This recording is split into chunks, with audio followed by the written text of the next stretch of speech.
Hello, welcome everyone to the Soul Connection. Melissa and Brent here tonight. We are in the Midwest and we had a day over 50 degrees today. So exciting. I was outside.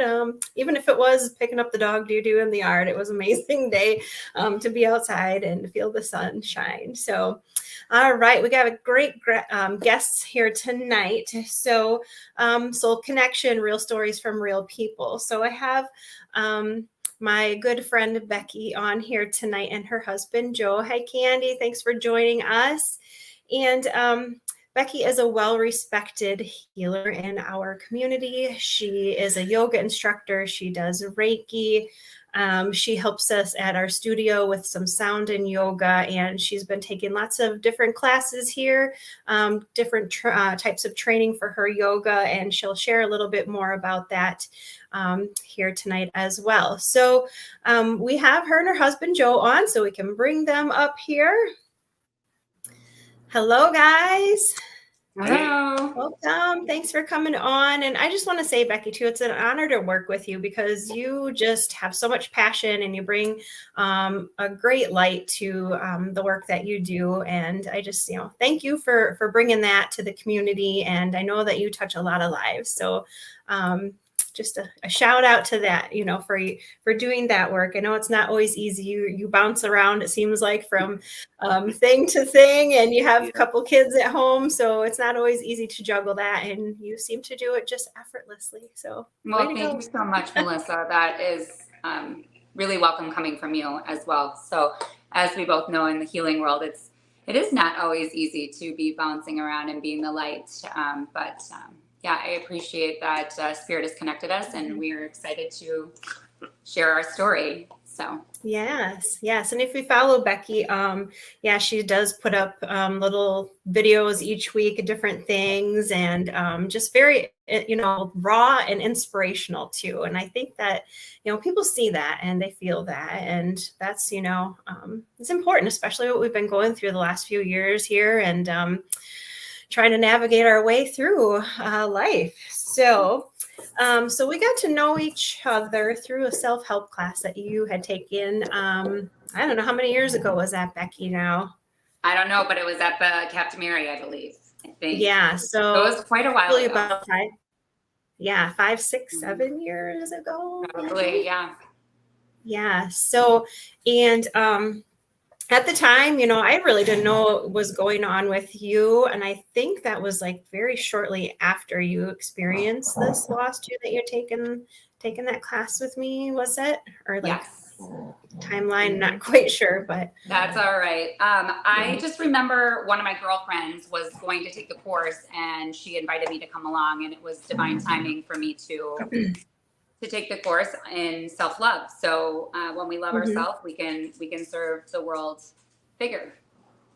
Yes. Yeah. Very important, and us as healers too, we're one of the hardest people on ourselves too. And for us to keep taking classes and going to therapy, I mean, we do it too. I mean, we help you because we know what it's like to be at the bottom of the barrels a lot of times, not a lot of times, but we know what it's like. We come from those deep, dark depths. So always a work in progress, and it's nothing wrong with that. So we got your husband on tonight too, because we do want to just, talk about grief and loss, and you guys have experienced the loss of a child, and to bring our guys into this scenario too. I think it's great for them to speak about this too, and time to like break the, what do you call it? Stereotypes of guys just, don't have to, show their emotion. They have to be tough and things like that. So before we got on here, I was just telling Becky and Joe a little bit about our story. We had 3 miscarriages, and how like the medical field was just kind of cold at that time for us anyways. I was pretty early on, less than 4 months, but kind of at cusp of 4 months. And just really difficult to, to navigate through, and some people don't really value that as a life, and it was, and it felt like it to me. And then like, how does my husband grieve through that as well? So I just wanted to like set that up as we start our discussion here tonight, so people understand both sides of the story, and kind of why we're talking about the things we're talking about here. So just tell us a little bit about the two of you as a couple. Like, how long have you been married? What do you do for work, your family life, all those fun things. You might have an easier time sharing this one. So go ahead. How long have we been married? This is a test, Melissa. Yeah, I have to test her all the time too. She always gets it wrong. Oh. April 2009. So we're going on how many years? Oh, I'm not good at math. 15. 14 years. Okay. Short engagement, 8 months, I think, from the time I met her to the time we got engaged, and engaged in August, I think. Yeah, engaged in August and married in April the following year. So being in energy work and working with spirit all the time, I am always keen on numbers. So he proposed to me on 8/8 of 2008 at 8 o'clock. And we got married 8 months later. And it happened to be our 8-month anniversary. Yeah. So always divine if you're paying attention to the signs. Yes. Oh, that's awesome. I love it. Mm-hmm. Yes. So Joe, what do you do? I work for the city of Dubuque. I am the foreman out at the landfill. So I'm a heavy equipment operator by trade, managing the guys and everything that millions of pounds of garbage everybody throws away every day. Make sure it's taken care of responsibly, I guess. So.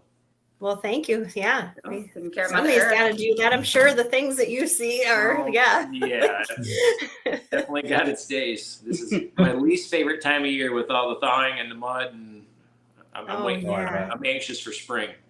Yes. Oh my gosh. So I have to just tell you a quick funny story. So one time my dad took my boys to the landfill, and they'd never been there. And I said, well, boys, just wear old shoes that you're going to, throw them away when you're done. So they packed up, got everything out in the landfill. The boys get in the car, and all of a sudden the windows go down and shoes go flying out both sides of the windows. My boys just like toss their shoes, and I'm like, oh, my dad's like, what's going on? When they were leaving the landfill? Yeah. So they tossed them out. Funny. Yeah. You'd be surprised at people who, dump their garbage, sit down, and then kick their shoes or their flip flops off and just leave them lay and take off. It's like, it's just dirt. It's not. Well, he came home tonight. I'm like, are you going to the gym? He goes, I have garbage juice on me. I never go and sweat. He has to like shower before he goes to the gym. Oh. So yeah, we totally get it. Yep. Hi, Kim. Welcome. All right. So, we're going to talk about the loss of your daughter, and I just want you to speak your name. What is your daughter's full name? Dalen Jo Main. Yeah. So, and we do have, let's see, there is a picture of you with your pregnancy belly. I think if Dave can bring that up for us here. So just start us off and just share a little bit about, when you found out you're expecting her and your pregnancy. So this is my little family right here. That was just popped up. So that's my family. And then our two doggies who have recently passed or are deceased. So those are our two living children. And then Dalen always takes care of us from upstairs. But our journey with that, kind of reflecting back on your journey, Melissa and Brent, we have had several miscarriages. We lost our first baby at 6 weeks. Very, very traumatic on my physical body. And then we lost our second baby, or then we had Deegan. He was a very healthy pregnancy, but a very traumatic birth. We almost lost him on the table. Wow. And then we were pregnant with our third child, and I went in for my routine they read your vitals and make sure you're pregnant and blah, blah, blah. And he had just started his job with the city. So I told him, no need to go with me. This is just a basic doctor's appointment.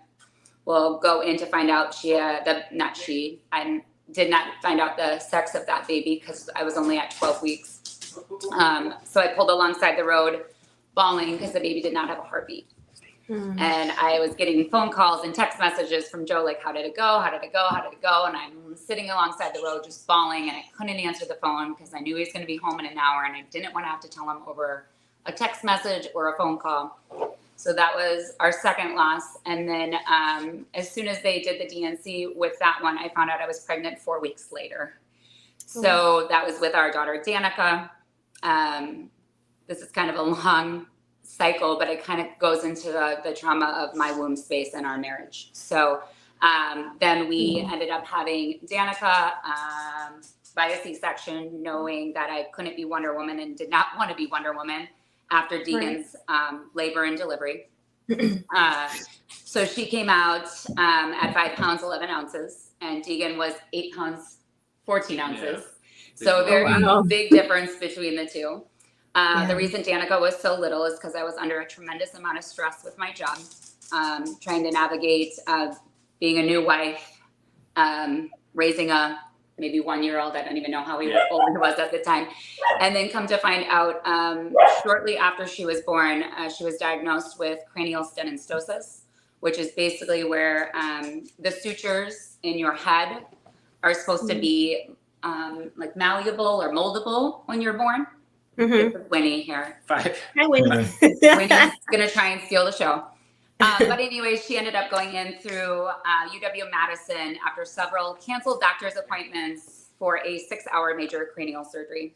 Oh, wow. And on our third try to get into a neurosurgeon and plastic surgeon, the first time I cleared my whole schedule, the surgeon had kidney stones, so we had to reschedule. And then the second time I cleared my schedule again, walking out the door, and we found out the other surgeon had the flu.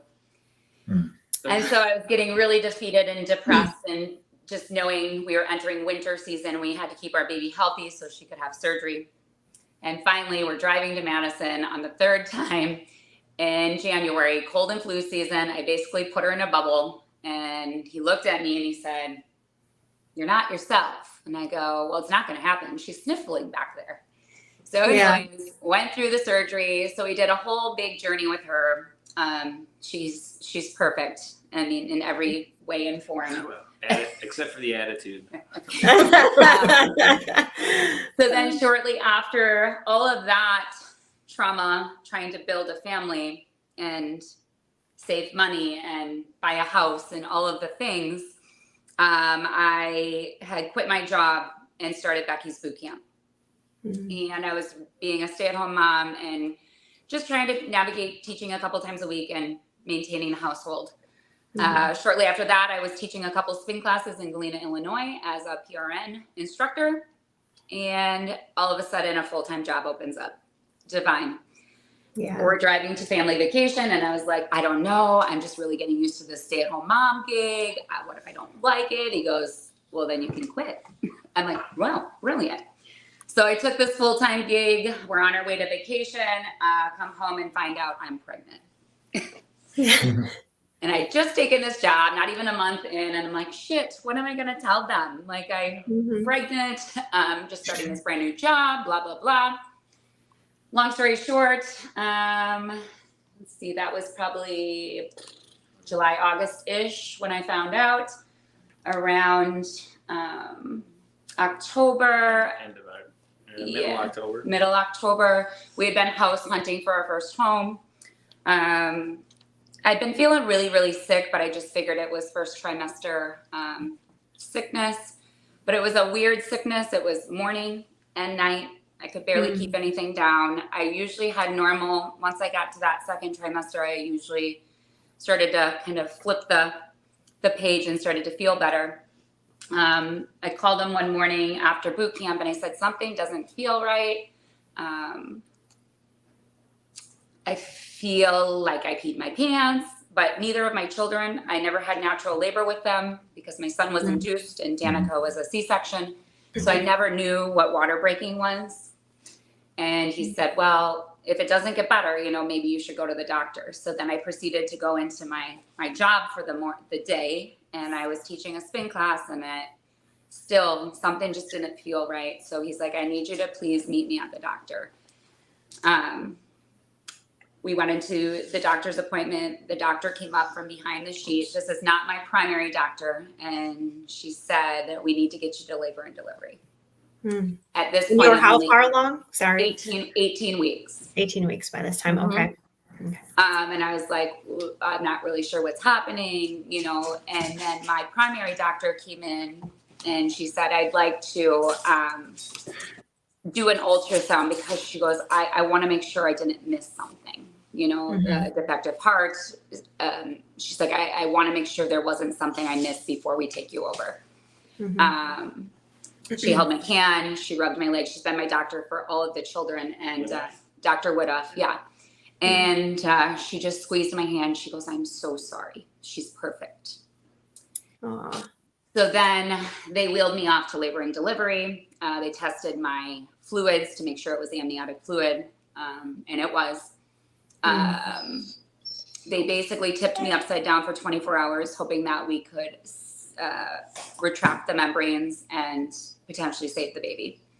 In the meantime, our realtor is calling us because we're supposed to be at the bank signing papers for our first home. And I basically said to him, I don't want the house. I don't want the house. They were going to bring me the papers in the hospital to sign. Wow. I was like, this is not happening.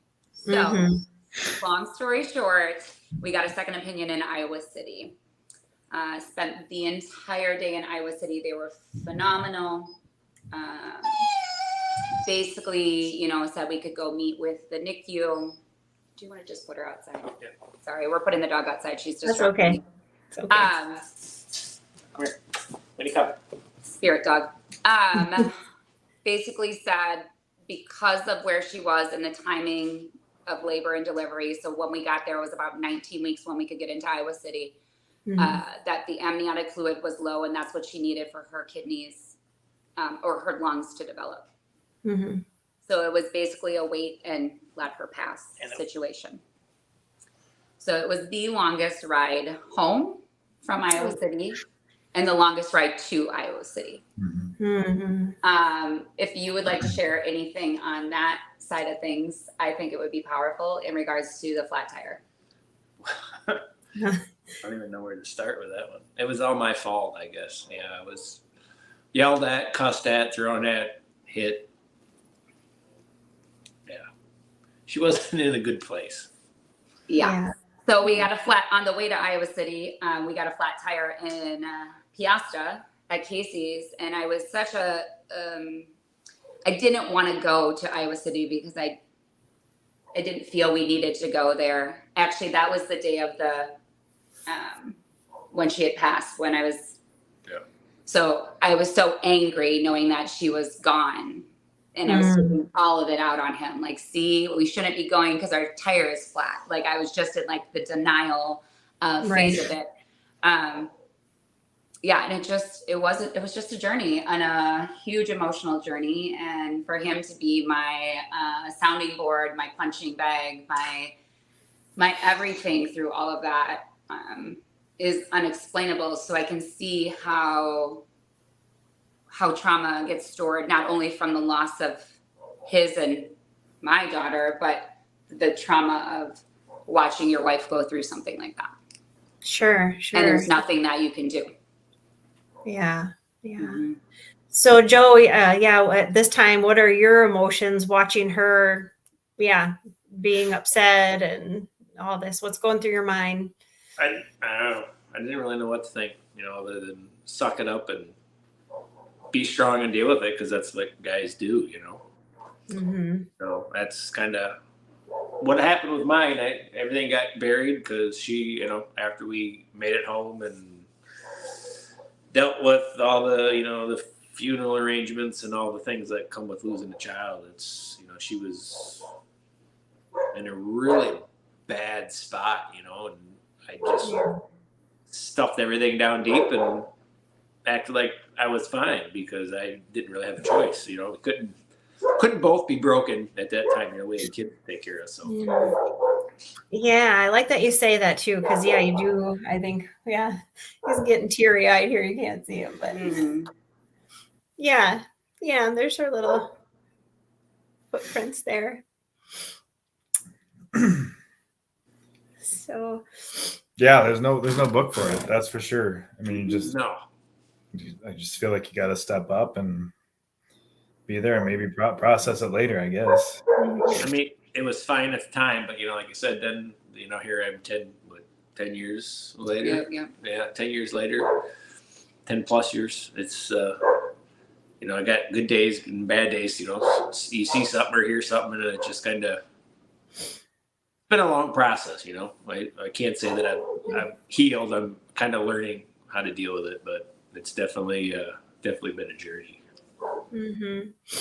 Yeah, and before we got on, we talked too about, grief and PTSD. And I would say, yeah, that certainly warrants to, add some PTSD to your life to go home. And then what do you do? Where did you go from Iowa City, I guess? So they sent you home or to the hospital? Yeah, they sent us home. And her family was there for us. When we got back, they kept Dalen there for a few days until Leonard Funeral Home in Key West is really great. They took care of everything. They lost a child at a really young age, so they take care of it. There was no cost. They were happy to take care of the whole works. But me coming home and having her dad and her sisters all at the house, and we really had Dalen was her footprints, so. And I think that was the hardest thing I've had to do is look at her dad, who's a 6'4", 300-pound burly guy, and here's hand him the envelope with Dalen's foot and handprints in it. I've been just seeing him melt it's hard. Mm-hmm. Did you guys get to hold your baby and things like that? No. I feel that it was offered, so kind of chiming off of yours, Melissa, where you were kind of just shut down when you asked to be with your hang on one second. To be with your baby, we were offered that opportunity, but because of all of my trauma before that, I didn't think I could handle that. Okay. So I chose not to. Maybe looking back, if I didn't have so much trauma leading up to her death, it might have been a different story of wanting to hold her and be with her and take photos with her. But knowing where, like he said, I was in a very dark hole with two little ones at home. And so the day we found out that she was not going to make it was November 7th, which is my dad's birthday. And he passed on November 14th, a week later. We had lined up people to help us move. We moved into our brand new house on November 16th.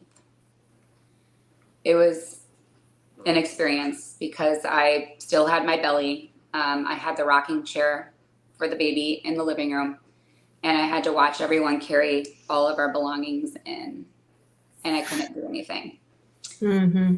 I had two littles running around trying to keep them contained, but I was in the darkest place. So once all the commotion and everybody left, and my family and his family was so wonderful, I started to get the anxiety that everybody was leaving on Sunday afternoon.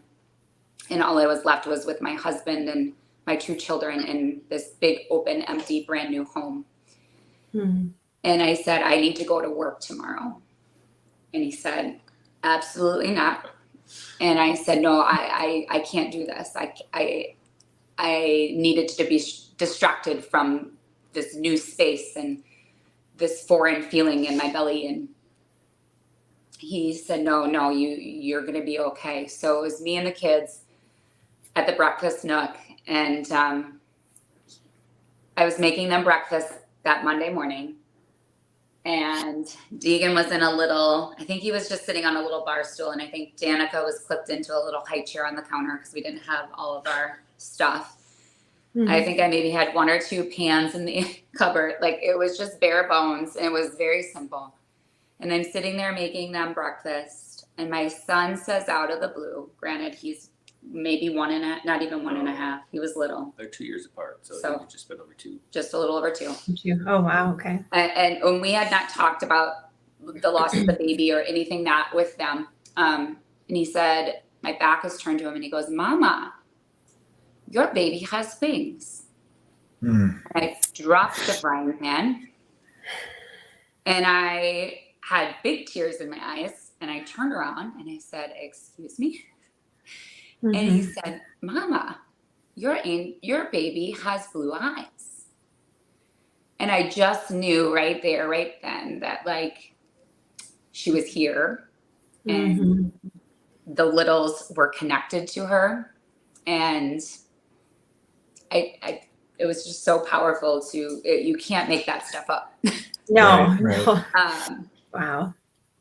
So yeah, that was our journey to her loss, but then continuing on from the funeral to the.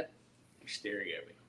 I know, I want you to talk because I'm over talking. And we have some pictures of that as well too. We can have Dave bring up here.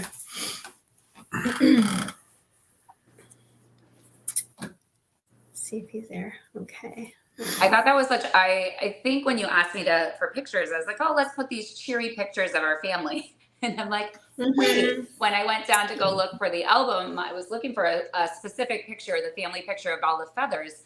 And this one came across. And I believe it was my brother-in-law, Jeff, who loves photography on the side, captured the whole funeral, including videos. And I'm very blessed to have this memory and this image, because it goes to show you, it shows everything right here, from spirits to the children. I remember Deegan being real sad. Deegan was crying. And you can see that little container, that is her. She weighed 8 ounces, I believe, at birth. So it was really profound, seeing what are those, a hearse pull up with her remains in this tiny little box. But it was definitely a really beautiful ceremony. Her name is, my dad is Dale and my godmother is Lynn. So we blended this name out of the blue. I don't even know where this name came from. I don't either. But then I looked it up after the fact, and it means beautiful day. Oh, wow. Wow. So it was the worst day of our life, but she, for me, is always, I feel I'm doing her work here. She's always with me and us. Yeah. I think one of your questions too was even just how it's affected our marriage and how it's maybe affected our other children growing up. Yeah, it's like what happens after all of that, the dust settles, and how is moving forward for both of you? Because I'm sure, like any kind of grief, it's individual. Good days and bad days. It all depends on how the grief hits that day, I like to look at grief as like a wave, right? So I kind of had this aha moment the other day of his style of grieving and my style of grieving over the years. I used to have those big giant waves of grief, right? Like I felt high and then I dropped really low. In my 10 years of healing, I feel like now my waves are smaller. They still come, but I don't stay in them as long.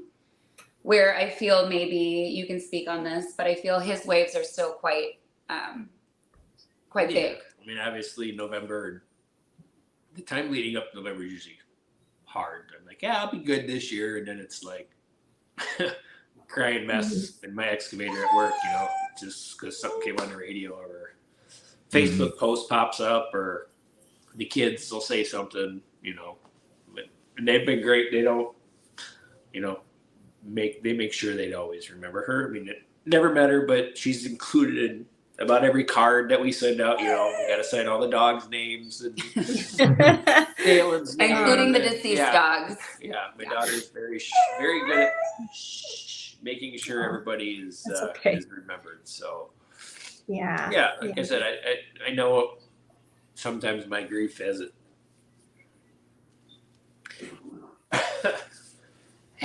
been easy on her.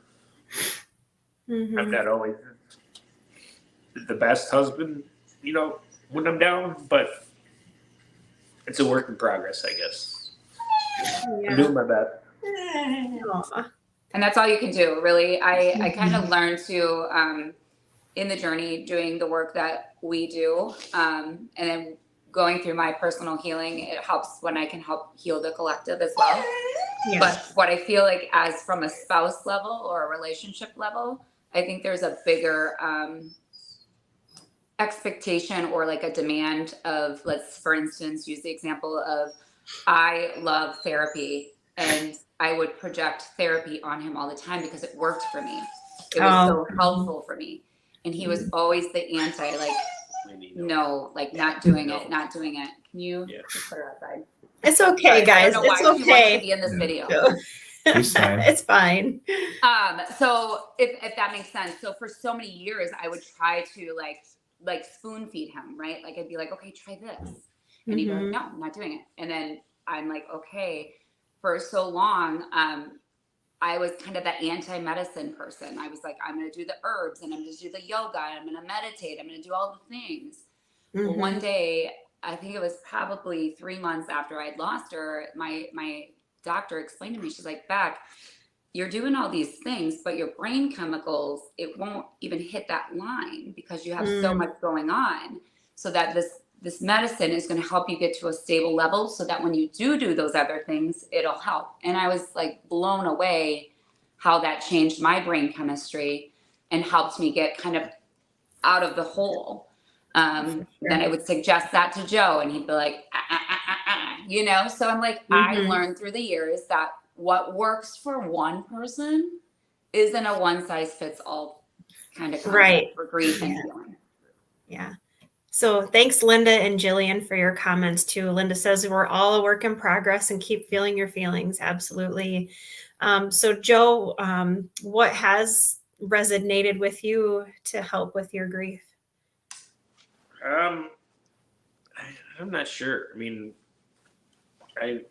highs and lows, I was probably in the best shape I'd ever been in. Like right before we lost Dalen, I was doing CrossFit 3 days a week. I wasn't drinking much, just kind of loving life. And then that really kind of just threw me for a loop. And I think I put on, 40 pounds, was drinking half a gallon of Captain Morgan a week myself. I just was in a really nasty, dark place in my own mind. I mean, not always put on a good face for others, because that's, like you said, that's just what I was raised to do. I mean, we have a lot of feelings in my family growing up, not, in a bad way. That just wasn't something that I did or talked about, I think I seen my dad cry twice in my life. So it wasn't something I was comfortable, even now, like, it's just, I'll make a post on Facebook when I have one of them, feelings. It kind of helps because, I don't share a lot, but I've had people reach out when I have and be like, I really needed this today.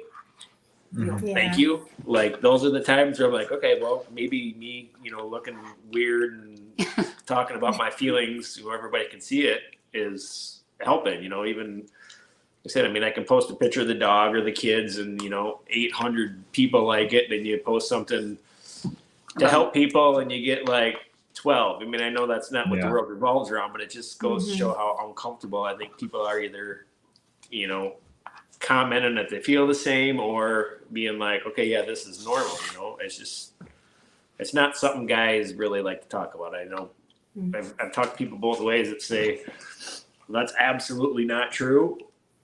But I'm like, it's just in my perspective, I got maybe 2 friends that I could have a real serious conversation about this with, or, have actually talked about what I've gone through. But for the most part, it just kind of goes under the rug because it's not something guys are comfortable talking to each other about.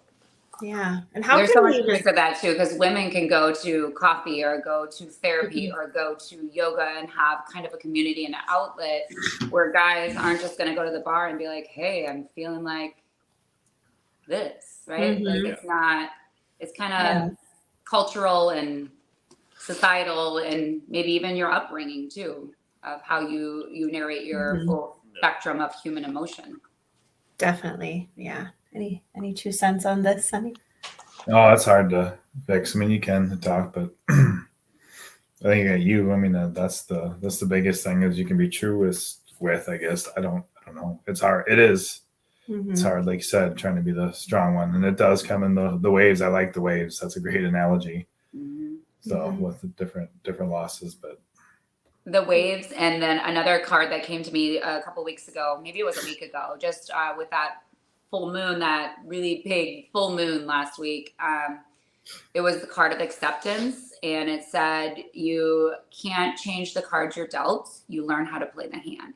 And I was like, ooh, Yeah. Same thing as like the waves, right? We can ride these waves or just learn, like maybe you can't catch the wave that day, but you can learn how to swim, right? Like you just learn how to like either float or coast or hope you make it to the next wave, right? Like, and I know, like I said, if I'm having a low day or a bad day, or I know I'm in the bottom of one of those waves, I tend to distance myself from the wife and the kids, just because I know what kind of, I'm not always the nicest. My patience tends to dwindle, and so I have become cognitive of how I act when I'm in a wave, and I tend to,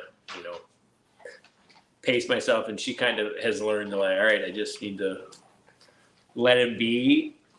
And usually in a day or so, I apologize for being a dick and, come around to it. Sorry, but that's just, it's definitely easier on us. I think now some days she loses her patience and is like, what are you doing? I'm like, I'm having a day. And it could be out of the blue. There can be no significant memory or day. I'll just, like I said, wake up in a funk, or it's weird. Like I said, there's no rhyme or reason. It's grief. Yeah. Yeah. And I'd like to chime in a little bit on the grief part too, like trauma, as far as from a trauma perspective. So we all have trauma, right? We're like, I just had this aha moment that next week is 3 years since the big COVID, right? Since the world shut down. Like it's wild to think that it was 3 years ago, but we are all holding on to trauma from just that experience in general. Then layer on seeing, you have your little traumas and your big traumas, such as losing a child or losing a parent, or the little traumas of, choking, right? Like there's things where we talked about earlier, Melissa, about how the body does keep score and how people don't know that we need to do better with like the PTSD and all the things that are happening in our worlds and in our bodies, and learning to listen to that. Yeah. I was just telling Becky before, just meet with clients, and like a lot of people, it seems like PTSD and the loss of a loved one, that grief, it just like, it's debilitating for people, and we're not educating people in the right ways. Perhaps, I don't know, maybe there's more out there that I'm not aware of, but like, I just see so many people and they're so stuck. And I go from my own experience after losing my dad. I went to therapy and she made me relive a lot of my traumas. And I'm like, what the hell are you doing to me? Like, I can't handle this shit right now. Like, right.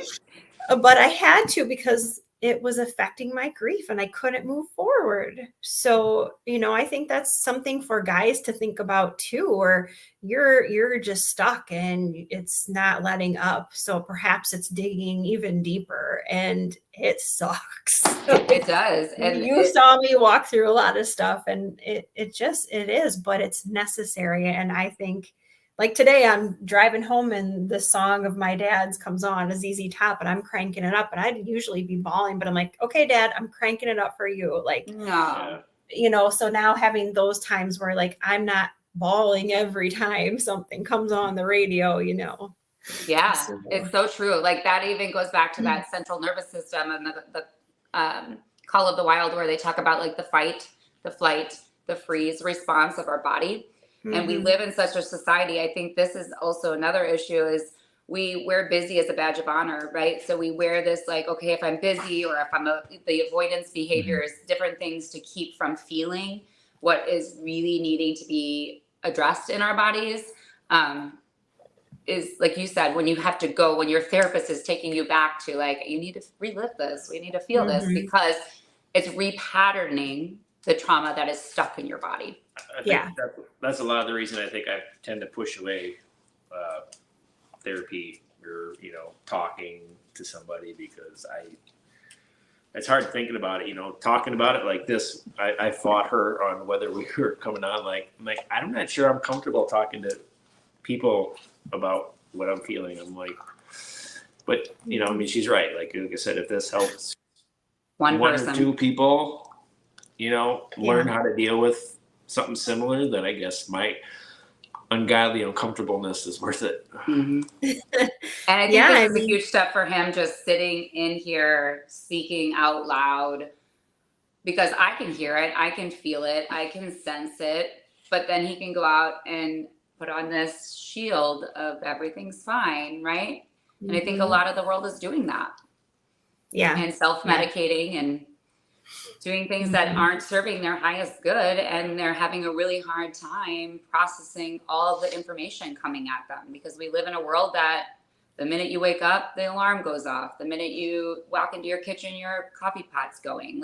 You're just constantly on and stimulated, that we don't have enough time to rest and digest. And that, I think, is the huge problem with our central nervous system. We're on this up all the time, and we don't ever get to come down. Yeah. And our body's like, please stop, take a deep breath, enjoy a cup of coffee, call your friend. Yeah. And we don't have enough time to do that because we're so busy. Yeah. And people want to heal, but then they don't take the time to, rest and reset. And I found this summer, after losing, my work at the center, is just like, I was going, burning the candle many ends. And then once I slowed down, I'm like, oh my gosh, I didn't realize. So I see that a lot when people come to the meditation studio too, that they have a full-on panic attack during the gong bath, because they are not used to shutting their system down. Yep. And once you do, and you feel that healing vibration, it's like your body's like, what's going on? So I'm going to give you a full-on panic attack here. So people need to realize too that, you have to slow down. You have to be conscious about it. You can't just keep going and do the healing process. It's like, you have to make big life changes and step back from things and say no. And it's definitely all okay to do. Absolutely. And if people don't understand it, then they're not the people that belong in your life, then perhaps. So, well, and I think we're onto something. Maybe this is just us having this conversation, because we started the conversation of what needs to be done, or what can we do to make this different. And I think it's having authentic conversations like this, where maybe it might hit someone and says, I, as a personal trainer, for years have always lived in the up gear. I'm always driving the let's go energy. And then universe kept kicking me down, from the losses to the melanoma to all of the things in my life here on earth, that when universe knocked me down, it was a time to sit in my grief, in my healing, and recognize it's neither good nor bad. It's just, it is what it is. And I learned to look at this from a new lens versus, oh my God, this is awful. Everything's awful. You can go there, right? It's okay to go there, but it's not okay to stay there. So I think that is my mission here on earth, is to teach people that, where I share a lot of my stuff that is super vulnerable and super weird and wild. And my husband's like, you're doing that?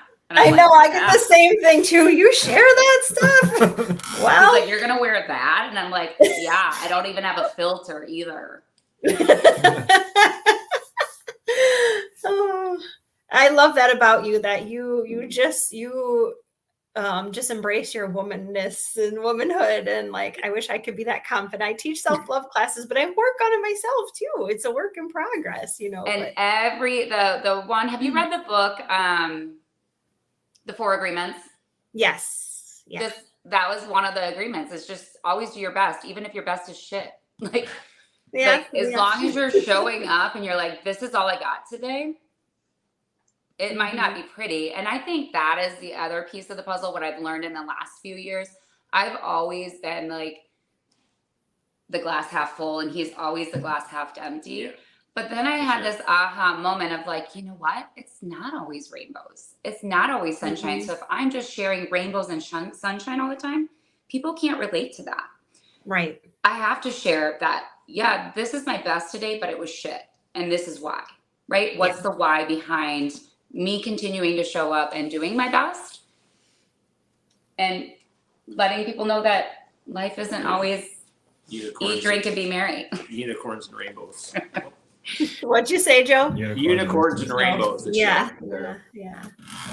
Thank you, Alicia, Deb, and Kim for your comments there. So yeah, Kim, thanks for explaining grief and PTSD.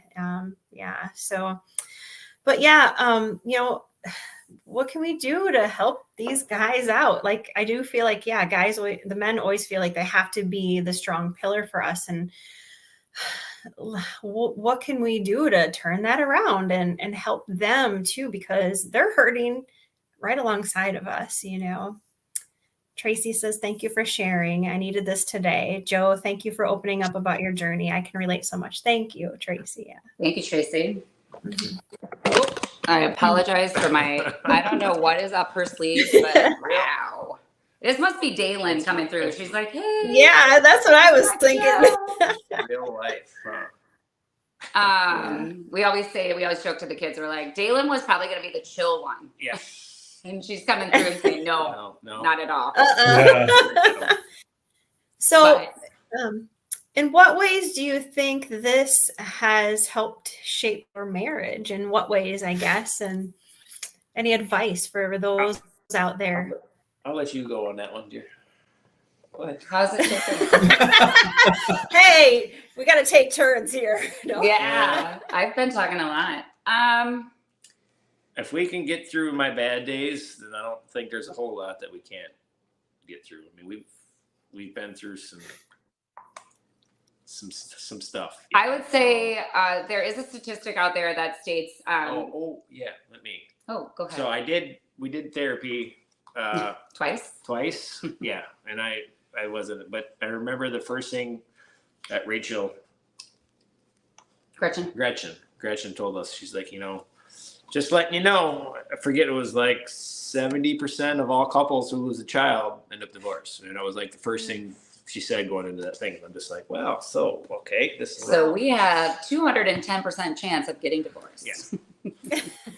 So, but we've made it this far. I mean, it's not always happy-go-lucky. I mean, yeah, there's definitely days, and man enough to admit, usually those days are related to my, downturns in my waves. I think they're getting a little further apart, maybe.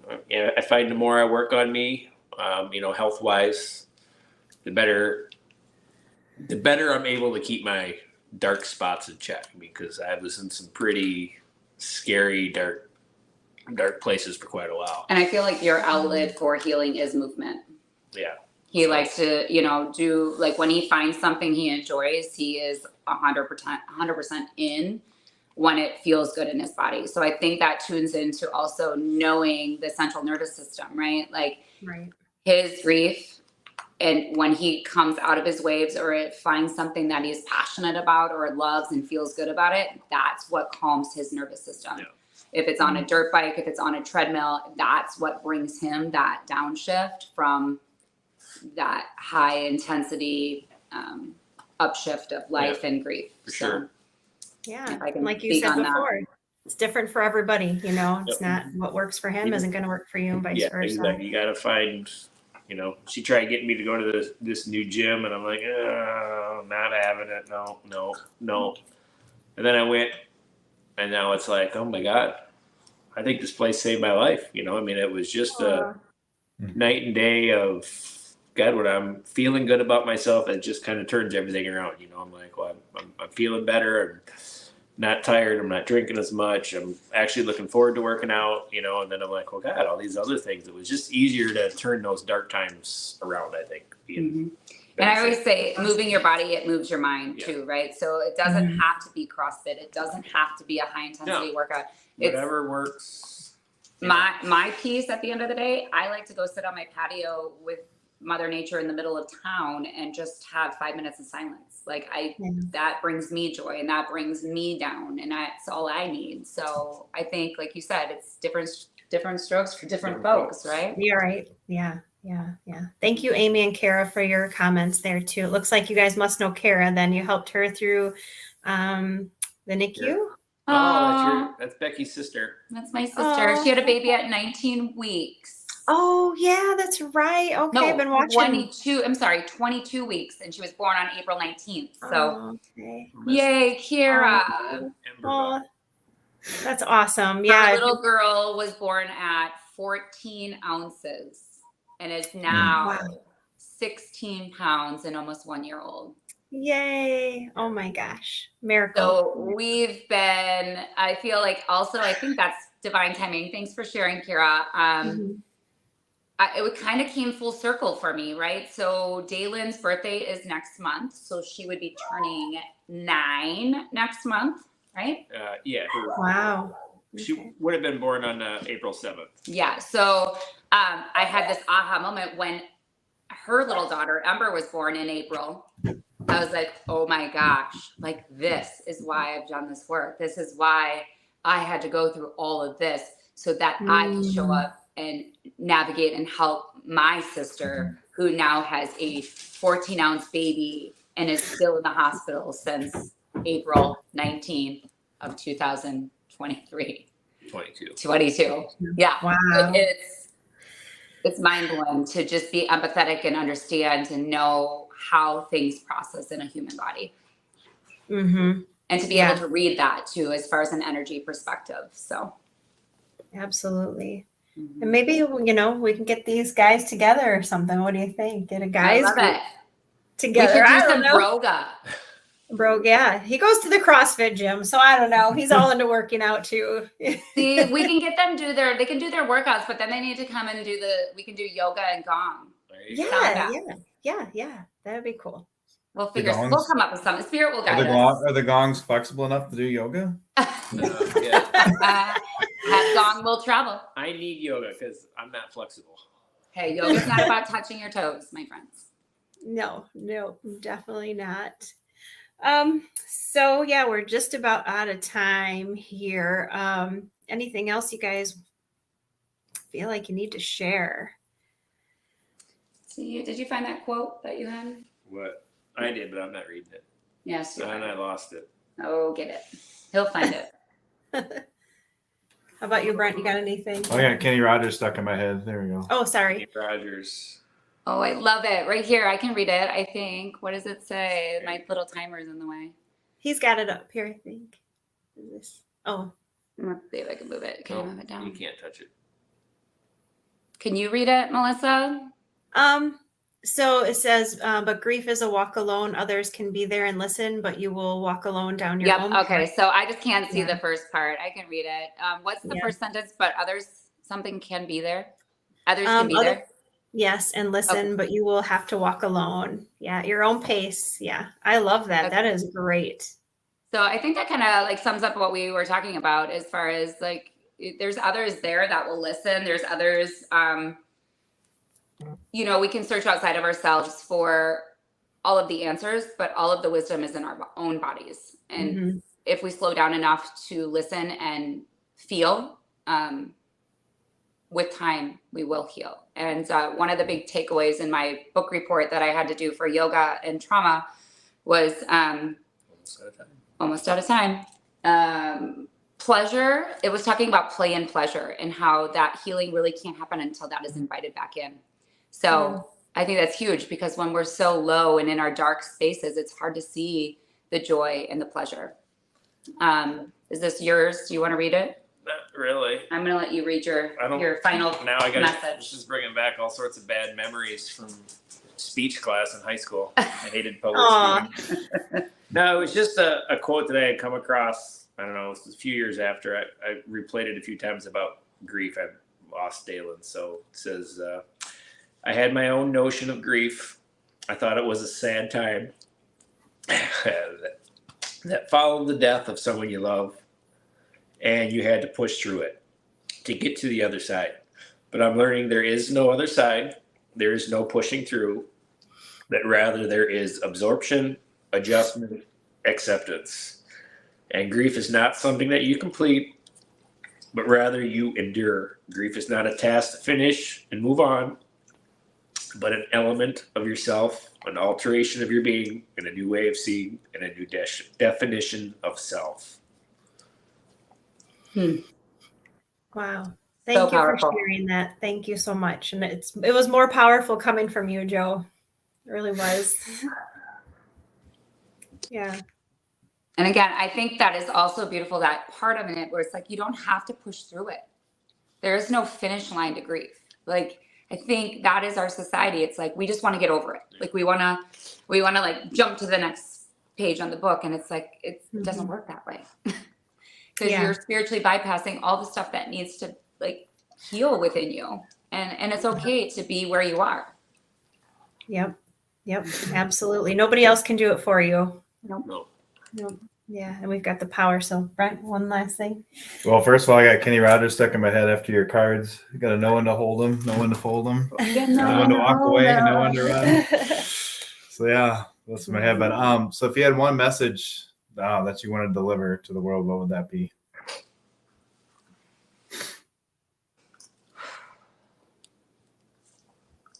That's a tough one. I really like the card thing, right? Like, it's an acceptance, and it takes, that's one of the phases of grief, I believe, is accepting that it is what it is. It doesn't have to be labeled as good or bad. It just is. But it took me 10 years and probably the remainder of my life here on earth to continue working through these little waves. But I really think it's like, you just learn how to play the cards, and you don't have to have happy cards all the time. And you don't have to have shitty cards all the time. Like, you can kind of find that sweet spot. In yin, when I teach yin yoga, we refer to it as the Goldilocks effect, right? Like, we don't have to be busting our balls all the time and being busy and filling our schedules. And we don't have to be laying on the couch for 6 days. We can find somewhere in the middle that just feels good. And then when we find that, that's pleasure and that's play, right? And Becky, real quick before we go, you have a retreat coming up. Where can they find some information on that? I will post it on my Facebook page, Becky Youthy, Maine. He's always like, why is it Becky Youthy still? I'm like, because that's what everybody knows me as. Yeah. So Becky Youthy, Maine, you can find me on Facebook, and we will be hosting a retreat 1 month from today in Dubuque, Iowa. More to come. It's a coming home to self retreat. Hillary Knob and I will be leading some meaningful one-on-one healing sessions. So yeah, we'll put more info out on that on my Facebook page. Yes. You don't want to miss that one, guys. These two girls are amazing. And Becky does sound and yoga at one meditation studio with us a couple times a month. We have one coming up next week. We only have 2 spots left. So, grab your spots for those. And weather's getting nicer, so you're going to be heading outside, and we're hoping to do one here in our yard too. Brent and I were talking about that under our big oak tree. And Joe, you got to come. Oh my God, I love that. Yes, I teach yoga on our patio here in Dubuque, and so then we'll bring yoga over to Melissa's backyard, and we'll bring all the guys and all the girls, all the dogs. Yes, we got dogs. We got dogs. She'll probably behave then. She'll probably behave then. Oh, well, thank you guys so much for coming on, sharing your story. Very inspirational. You're going to touch a lot of lives. I know that for sure. So we appreciate you asking us. I was actually so excited for this today, but then I was like, I'm actually kind of nervous. Like I was trying to rehearse in my head, but I'm like, you know what? Fear is just excitement without breath. Take a deep breath, Becky. Yeah. It's the same feeling. You're just excited. Yes. So thanks you guys so much for sharing us. Yeah. Thanks for getting me out of my comfort zone. You're welcome anytime. All right. Good night, everyone.